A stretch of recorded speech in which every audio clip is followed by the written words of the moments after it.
तो हेलो बच्चों, आपका फिर से स्वागत है हमारे चैनल स्ट्रगल एकेडमी में। बच्चों, आज ये आप लोग को लेसन 1 कक्षा 10 का पहला लेसन है, जिसका नाम है वास्तविक संख्याएं। क्या नाम है? वास्तविक संख्याएं। वास्तविक संख्याएं में आपके 4 प्रश्नावली मिलेगी बच्चों, और उस चारों प्रश्नावली में आपको कब, किसको, कहाँ के बोर्ड को क्या क्या पढ़ना है उस चीज को देखो। पहली प्रश्नावली में पहले क्या है? यूक्लिड विभाजन एल्गोरिथम द्वारा एचसीएफ, और दूसरी प्रश्नावली में क्या है? अभाज्य गुणनखंड विधि द्वारा एलसीएम और एचसीएफ। तीसरी प्रश्नावली में प्रूफ करना है। क्या प्रूफ करना है बच्चों? दी गई संख्या अपरिमेय संख्या है। अच्छा, कैसे? ये जो कड़ी में 2, कड़ी में 3, कड़ी में 5, हालांकि सबको पता है कि यह अपरिमेय संख्या है, लेकिन इस चीज को हमें इस वीडियो में प्रूफ करना रहेगा। मैं इस वीडियो में तो नहीं, लेकिन आने वाले वीडियो में इस चीज को जरूर प्रूफ करूंगा, ठीक है। और 1.4 वाले प्रश्नावली में दशमलव प्रसार करना रहेगा। दशमलव प्रसार बोले तो मतलब जैसे 1/2 लिखा है, इसको दशमलव में चेंज करो 0.5, इस तरह से हमें दशमलव प्रसार पढ़ना रहेगा, ठीक है बच्चों। चलो अब देखें किस बोर्ड को कौन सी प्रश्नावली पढ़नी है, कौन सी प्रश्नावली नहीं पढ़नी है। देखो, यूपी बोर्ड, एमपी बोर्ड और Rajasthan, UP board, MP board और राजस्थान वाले को ये पहली प्रश्नावली 1.1 और ये चौथी प्रश्नावली नहीं पढ़नी है, ठीक। UP board, MP board, Rajasthan को केवल 1.2 और 1.3 वाली प्रश्नावली पढ़नी रहेगी। वहीं पर बिहार वाले को, बिहार बोर्ड को ये सभी प्रश्नावलियां पढ़नी रहेंगी। बिहार बोर्ड वालों को ये सभी प्रश्नावलियां पढ़नी रहेंगी, लेकिन यूपी, एमपी, राजस्थान को केवल ये दोनों प्रश्नावली पढ़नी रहेगी। तो मैं पहले इन दोनों प्रश्नावली को पढ़ा के खत्म कर लूंगा, उसके बाद जो बिहार वाले बच्चे हैं उनके लिए ये अलग से वीडियो डाल दिया जाएगा, ठीक है। चलो ठीक है, देखते हैं।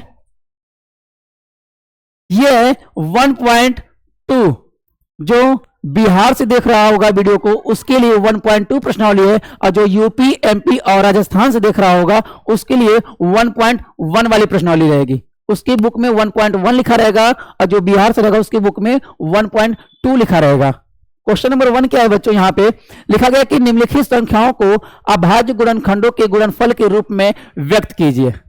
इन सभी संख्याओं किसमें व्यक्त करना है? अभाज्य गुणनखंड के रूप में व्यक्त करना है। चलो, ये पहला लिखा है 140 लिखा है पहला क्वेश्चन। इस 140 को क्या करना है? अभाज्य गुणनखंड रूप में क्या करना है? व्यक्त करना है।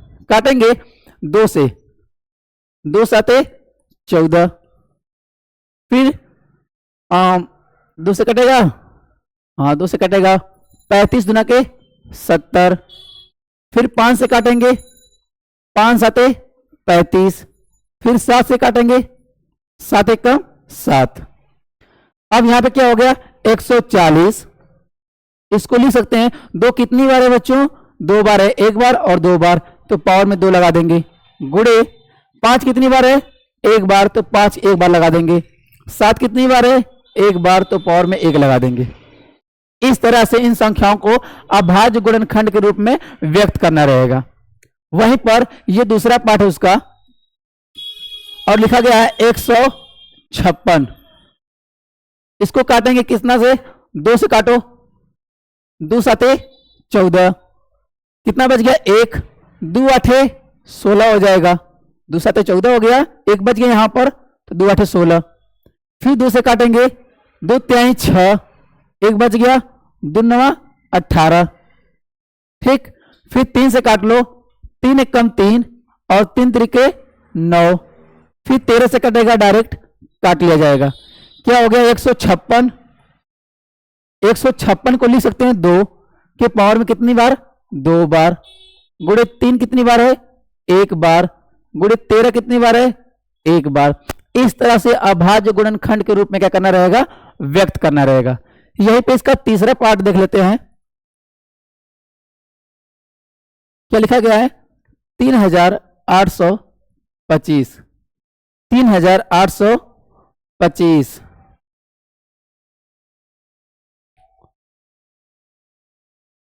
इसको काटो।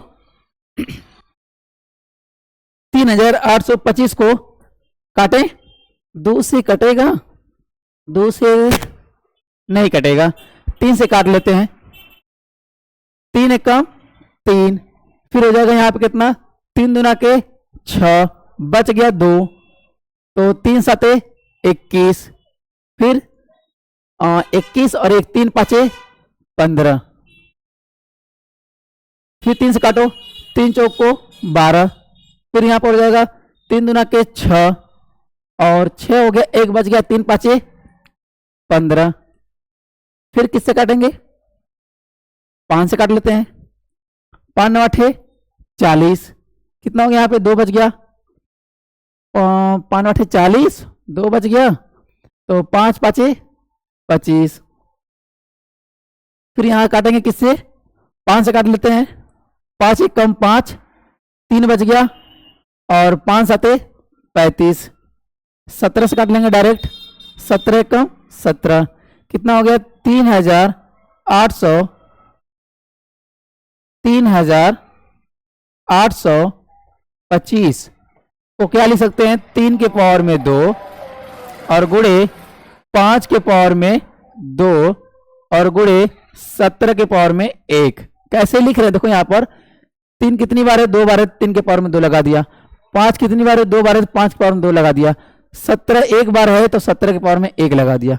ये हो गया अभाज्य गुणनखंड विधि के रूप में व्यक्त करना। इस तरह से कोई संख्या दी रहेगी, उसको इस तरह से तोड़ेंगे, मतलब गुणनखंड करेंगे और फिर इस तरह से जमा देंगे उसको, ठीक है। और ये बच गया आपका चौथा पार्ट। इसको क्या करेंगे, आप लोग का होमवर्क रहेगा। क्या रहेगा, होमवर्क रहेगा। अगले वीडियो में आप लोग करके कमेंट कीजिएगा इसका आंसर, और मैं अगर नहीं हो पाएगा तो अगले वीडियो में इसको फिर से ले लूंगा, ठीक है ना। आगे देखते हैं क्वेश्चन नंबर 2 क्या है। लिखा गया कि पूर्णांकों के निम्न युग्मों के एचसीएफ और एलसीएम ज्ञात कीजिए तथा जांच कीजिए कि दो संख्याओं का गुणनफल एलसीएम गुणे एचसीएफ है। मतलब कि हमें पहले बोला क्या है, पूर्णांकों के निम्नलिखित युग्मों के एलसीएम और एचसीएफ का करना है, ज्ञात करना है। पहले ये जो सभी क्वेश्चन दिए हैं, इन सभी क्वेश्चन का एलसीएम निकालना है और साथ में एचसीएफ निकालना है। जब एलसीएम और एचसीएफ निकल जाएगा तो फिर जांच करने के लिए बोला है। क्या बोला है कि जांच कीजिए कि दोनों संख्याओं का गुणनफल बराबर होता है एलसीएम गुणे एचसीएफ के, ठीक है। अच्छा ये देखो क्या लिखा गया है कि इसको नोट में लिख लेना, आप लोग नोट में लिख लेना स्टार बना के कि एचसीएफ क्या है। एचसीएफ में किसको लेना रहता है, न्यूनतम घात लेते हैं। कौन सी घात लेते हैं, न्यूनतम घात लेते हैं जो गुणनखंड दोनों के पास हो। देखो दोनों के पास तो होना चाहिए, और वो भी न्यूनतम घात, मतलब कि कम घात वाली लेना रहेगा। और एलसीएम में क्या होता है, अधिकतम घात, मतलब ज्यादा वाली घात लेनी रहेगी। और क्या लिखा गया है, सभी अभाज्य गुणनखंड को लेना रहेगा, मतलब सबको ले लेना रहेगा, ठीक है। अब देखते हैं यहां पर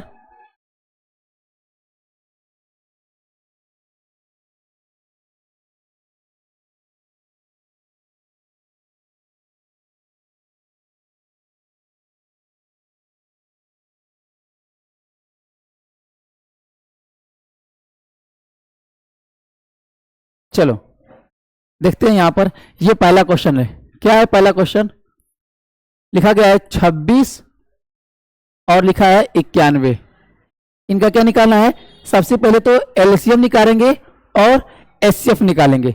एलसीएम और एचसीएफ निकालेंगे, ठीक है ना। तो यहां पर लिखा गया है 26, 26 को काटेंगे 2 से, 2 एक कम 2, 2 3 6, फिर 13 से काट लेंगे, 13 कम 13, ठीक है ना।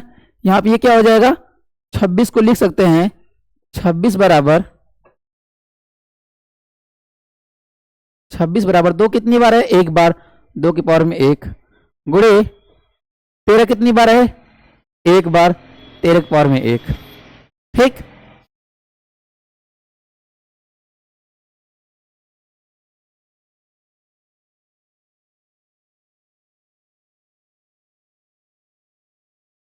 अब क्या लिखा गया है यहाँ पे 91, इसको काट लो,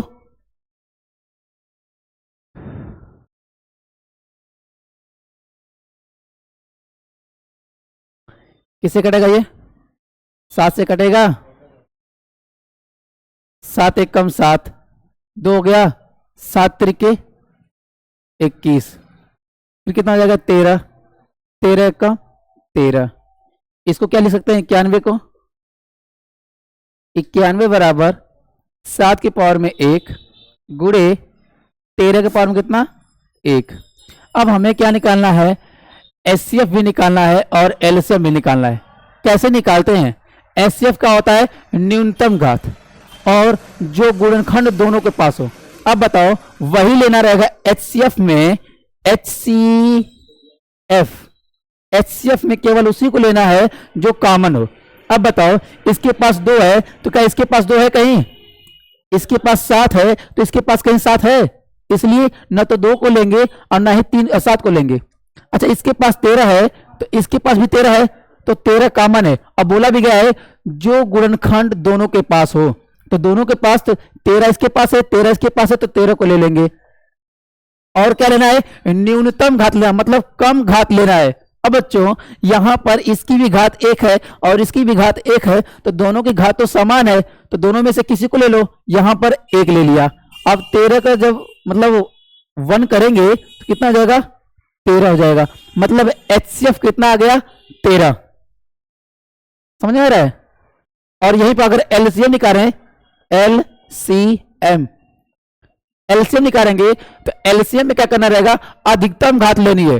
कौन सी घात लेनी है, अधिकतम घात लेनी है, साथ में सभी अभाज्य गुणनखंड को लेना रहेगा। सभी अभाज्य गुणनखंड कौन कौन से, जैसे 2 को ले लेंगे, 2 को ले लेंगे और 13 को भी ले लेंगे और 7 को भी ले लेंगे, ठीक। और याद रहे कि जिसकी पावर ज्यादा होगी उसी को लिखा जाएगा। अब फिलहाल यहां पे सबकी पावर तो 1 है इसलिए हमने इसी तरह लिख दिया है, लेकिन जिसकी पावर ज्यादा होती है उसी को लेते हैं बच्चों, ठीक है। अब सबका इनका गुणा करके बताओ कितना आएगा, कमेंट करो जल्दी से।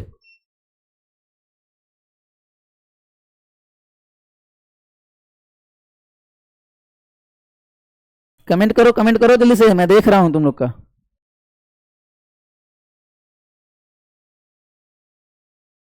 कितना आएगा 182, तो इसका एलसीएम कितना आएगा 182 और एचसीएफ कितना आएगा 13, समझ में आ रहा है।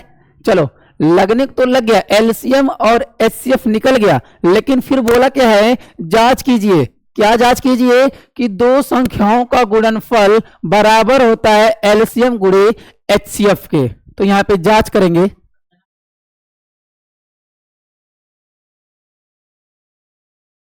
जांच करेंगे क्या चीज, 2 संख्याओं का गुणनफल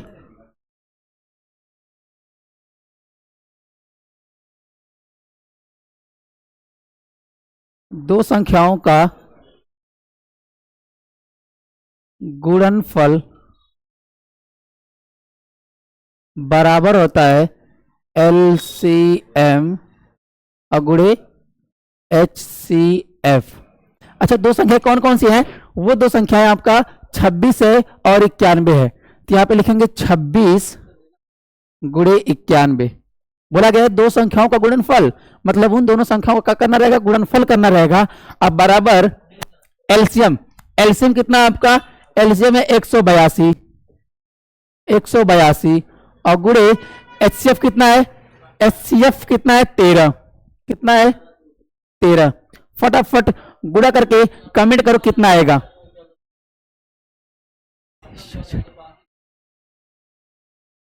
कितना आएगा 2366। इसका जब गुणा करेंगे आप 26 में 91 से 2366 आएगा, और 182 में जब 13 से गुणा करेंगे तो कितना आएगा 2366। इस तरह से क्या करते हैं बच्चों, जांच करते हैं। जिस तरीके से मैंने इस बोर्ड पे लिखा है, अगर इसी तरीके से आप पेपर में लिख के आएंगे तो पूरा उम्मीद है कि आपका एक भी नंबर कटने लायक नहीं है, कहीं से पूरा का पूरा नंबर मिलेगा आपको, एक भी नंबर नहीं कट सकता। ठीक, समझ में आ रहा है कि नहीं आ रहा है? बोलो, नहीं समझ में आ रहा है? समझ में आ रहा है फिर भी कमेंट करो, हर तरह से लाइक करो, कमेंट करो, कहीं से छूटना नहीं चाहिए। ओके, ठीक है।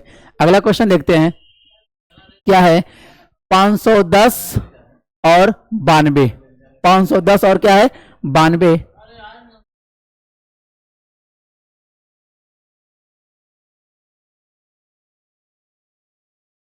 510 और 92 इसका दूसरा पार्ट है।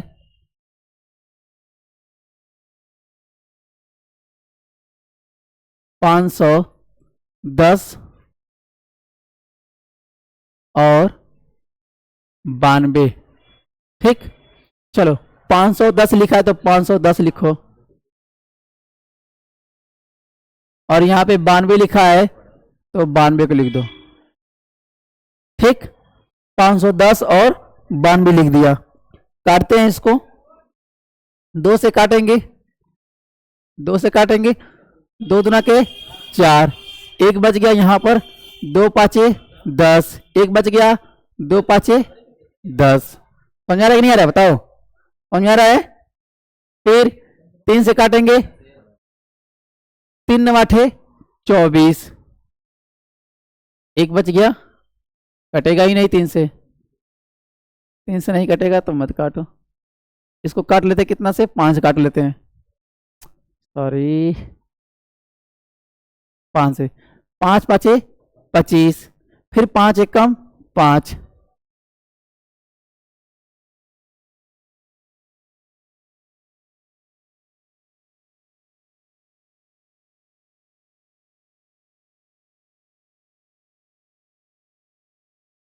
चलो देखें अब इसको कितना से काटेंगे?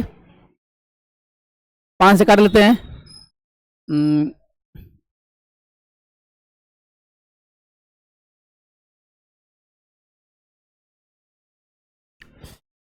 5 से काटेंगे, 5 एक कम 5, और कितना आ जाएगा यहाँ पे? 3, तो 5 साते 35, फिर 17 से काट लेंगे, 17 एक कम 17, कितना आ जाएगा यहाँ पे? 200। 510 को लिख सकते हैं 2 की पावर में 1 गुणे 3 की पावर में 1 गुणे 5 की पावर में 1 गुणे 17 की पावर में 1। अब इसी की तरह यहाँ पे इसको देखते हैं, इसको काटेंगे, 2 से काट लें, 2 से काटेंगे, 2 चौक को 8, एक बच गया, और 2 छक्का 12। ठीक, फिर 2 से काट लेते हैं, 2 दुना के 4, 2 त्याई 6, फिर 23 से काट लेंगे, 23 एक का 23। इसको लिख सकते हैं क्या चीज? 92 को लिख सकते हैं 2 के पावर में 2 गुणे 23 के पावर में 1। ठीक है, 2 के पावर में 2 और 23 के पावर में 1। अब यहां से हमको क्या निकालना रहेगा? एलसीएम और एचसीएफ। एलसीएम, एलसीएम और एचसीएफ। एचसीएफ हमने बताया है एचसीएफ में केवल वही संख्या लेंगे जो दोनों में कॉमन होगी। अब बताओ, इसके पास 2 है, इसके पास 2 है, तो इसके पास भी 2 है कि नहीं है? इसको ले लेंगे। ठीक, इसको ले लेंगे। अब बताओ, इसके पास 3 है तो इसके पास 3 है, नहीं लिया जाएगा। इसके पास 5 है, इसके पास 5 है, नहीं लिया जाएगा। इसके पास 17 है, इसके पास नहीं है, तो नहीं लिया जाएगा। ठीक है, इसके पास 23 है, तो क्या इसके पास 23 है? नहीं लिया जाएगा। कॉमन के मतलब कॉमन कौन है? केवल 2 है। अच्छा, जो कॉमन होता है केवल उसी को लेते हैं, लेकिन लेकिन लेकिन न्यूनतम पावर लेते हैं। जैसे अभी मैंने यहां पे बताया है, जरा देखो कि एचसीएफ के लिए न्यूनतम घात और जो गुणनखंड दोनों के पास हो, ठीक है ना, उसी को लेंगे, उसी को लेंगे केवल। तो आपका यहां पर एचसीएफ कितना हो जाएगा? एचसीएफ कितना हो जाएगा बच्चों? 2 हो जाएगा। एचसीएफ कितना हो जाएगा? 2 हो जाएगा। वहीं पर एलसीएम, एलसीएम में कॉमन हो या ना हो सबको लेते हैं, लेकिन अधिकतम घात को लेते हैं। अब यहां पर इसके पास 2, इसके पास 2 है तो 2 को लेंगे, लेकिन अधिकतम घात लेंगे, इस वाले को लेंगे क्योंकि इसकी अधिकतम घात है, ज्यादा है, 2 है।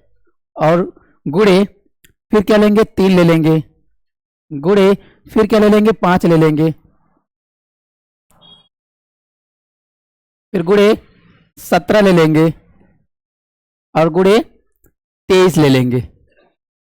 ठीक, यहां पे इसको लिख सकते 2 दूना के 4 गुड़े 3 गुड़े 5 गुड़े 17, ऐसे लिखो, गुणा करते जाएं।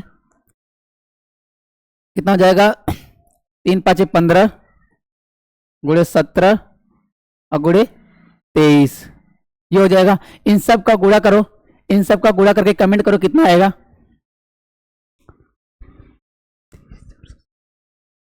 बताओ कितना आएगा, फटाक से बताओ कितना आएगा। सभी का गुणा करो, कमेंट करो, बोलो बोलो बोलो बोलो। चलो 23 460, इसका एलसीएम कितना आ गया 23 460 और एचसीएफ कितना आ गया 2 आ गया। चलो ये तो एलसीएम और एचसीएफ निकल गया, अब इसकी क्या करनी रहेगी, जांच करनी रहेगी। तो लिखेंगे यहां पे जांच, जांच लिखेंगे, क्या लिखेंगे, दो संख्याओं का गुणनफल, दो संख्याओं का गुणनफल इसी तरह से, दो संख्याओं का गुणनफल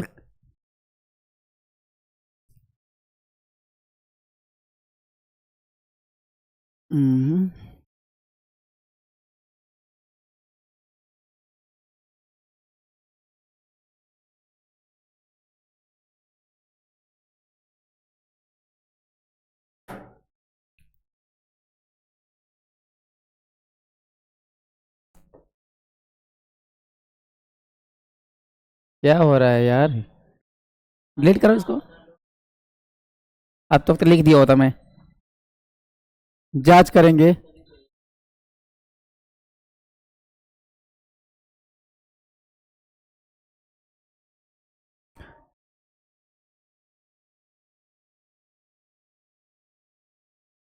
दो संख्याओं का गुणनफल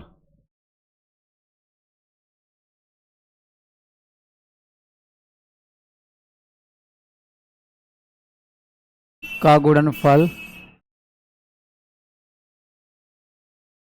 बराबर होगा एलसीएम गुणे एचसीएफ, एचसीएफ। अच्छा वो दो संख्या है कौन कौन सी, 510 और 92, तो यहां पे लिखेंगे 510 गुणे 92 बराबर एलसीएम कितना है, एलसीएम है आपका 23 460, 23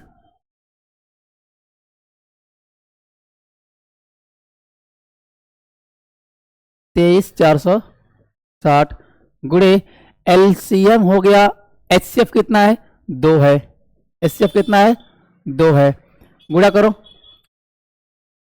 ये हो जाएगा आपका 0, 6 दूना के 12 2 80 लगा 1, 4 दूना का 8 1 9, 3 दूना के 6, 2 दूना के 4, कितना आ जाएगा 46 920 बराबर, इसका गुणा करो 46 920, आप लोग गुणा करके देखिएगा इतना ही आएगा। 0 6 दूना के 12 से लगा 2 से 1, 4 दूना के 8 1 9, 3 दूना के 6, 2 दूना के 4, ठीक सही है, समझ आ रहा है कि नहीं आ रहा है। देखो ये हो गया। अब आपका इसमें क्वेश्चन नंबर 2 में केवल एक क्वेश्चन रह गया, उसको मैं नहीं बताऊंगा क्योंकि मैंने पहला और दूसरा बता दिया, और तीसरा आपका क्या रहेगा, होमवर्क रहेगा बच्चों। तीसरा क्या रहेगा आपका, होमवर्क रहेगा। क्या करना रहेगा, ये था क्वेश्चन और हमने इसको बता दिया, इसको बता दिया, और ये वाला आपका क्या रहेगा, होमवर्क रहेगा। तो आज के लिए सिर्फ इतना ही। उम्मीद है कि आप लोग को यह वीडियो समझ में आ रही होगी। अगर समझ में आ रही है तो लाइक कीजिएगा खूब प्यारा प्यारा सा, और लाइक करने के बाद कमेंट करना ना भूलिएगा और अपने दोस्तों में शेयर कीजिएगा। तो जय हिंद, जय भारत।